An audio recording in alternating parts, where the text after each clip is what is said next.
SFM is brought to you by Air Care One, Worldwide Air Ambulance Services.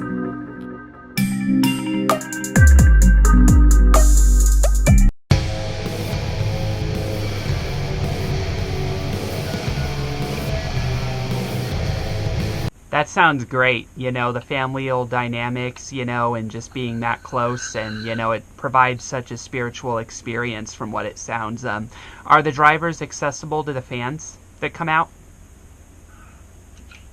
Well, the other way, yes, we are allowed to walk around and go over to the grandstands and conversate with the fans, and then once the racing's over and the final checkered flag flies, the pits get opened up.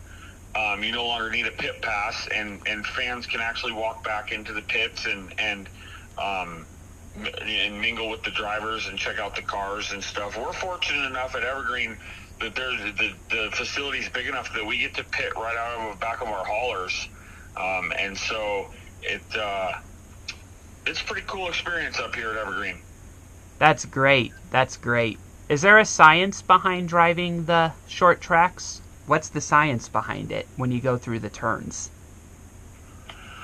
Oh, well, the science happens in the garage, but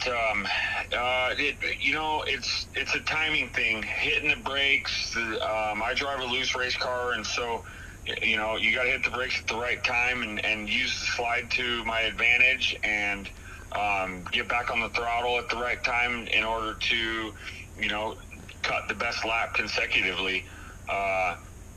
Making sure tires is the science. To be honest with you, they're very important, and tire pressure and tire management is huge. And so, knowing the car, knowing what the car's going to do, knowing what the car's not going to do, and nailing the tire pressure, honestly. That sounds great. Sounds like it's a lot of fun. What is drifting? What's drifting? What is drifting?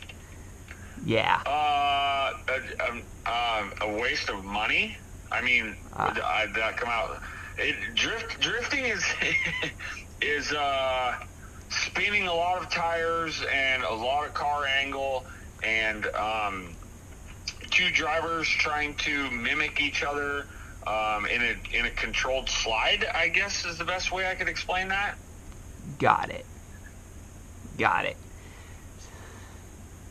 Sounds cool, man. Sounds cool. So, what's the best part of, out of all the experience of short track racing, what do you think is the best experience of all? Oh, man. The best experience out of short track racing. I mean, winning races. Being able to go out there and pass some cars and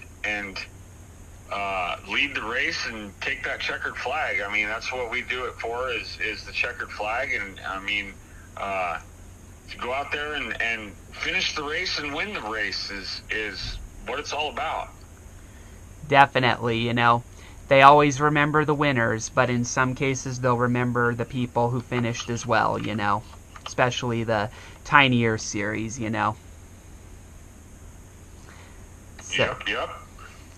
Yeah. So, what are your hopes for the rest of 2025 and 2026 with your next team?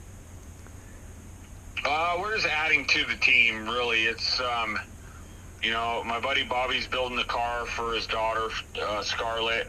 He's actually out in the garage right now while I'm laying up, resting my back.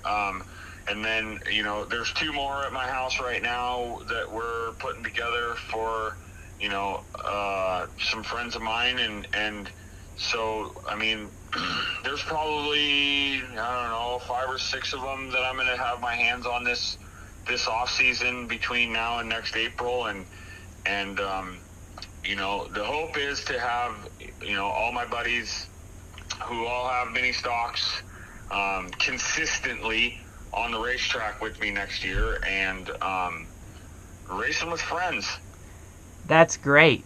Is Scarlett new to the sport, or has she raced for a while? she's raced for a while. She raced Hornet cars for, let's see, I think she's 19. So she's probably got 5 or 6 years in a Hornet car, and I'm one to push people to move up rather than stay in the obviously it's always about money, and so if they can afford it, I encourage people to move up to the next class and move up to the next tire and the next caliber of car, and encourage and help and build and push people to push themselves. So yeah, it's going to be cool. I think she's going to like it. I think she's going to do good, and she's going to have fun. Sounds good, man. So this is the last question I have, which is how can your journey impact race fans and people that want to get into the sport down the track? Well, my journey up here in Evergreen to help other people is just what I said. Is I encourage people to build cars and race cars, and then I also encourage them to work on it themselves and learn and really dive in and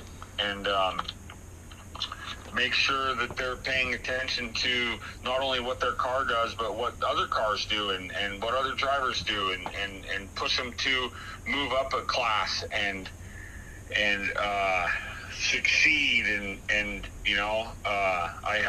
I build a lot of bumpers, and I set up a lot of cars, and I help them keep going and keep moving, because from what I used to watch to what is on the track now, the car count has diminished by 50%, and that's across all short track racing. Why, I don't know, but I'm trying to do my little part in growing the sport, keeping the sport alive as far as short track racing and mini stock racing goes. And so yeah, I lots of encouragement. Sounds good, man. Sounds good. So that's all I have for now, but I thank you for coming on. Okay, I appreciate you. Send me a text to your link of your podcast. I'd like to check them out. I've never heard of it, and so I appreciate you reaching out and wanting to talk to me and get to know me a little bit, and thank you for what you do. No problem. You're welcome, man, and thank you for making the time. I'll send over the channel to you, and I'll send over the playlists for my podcasting, and I'll keep in touch with you. Cool, man. Thank you. No problem. So everybody, I'd like to thank Cole Rarden for appearing on SFM, and we'll see you next time for the next episode.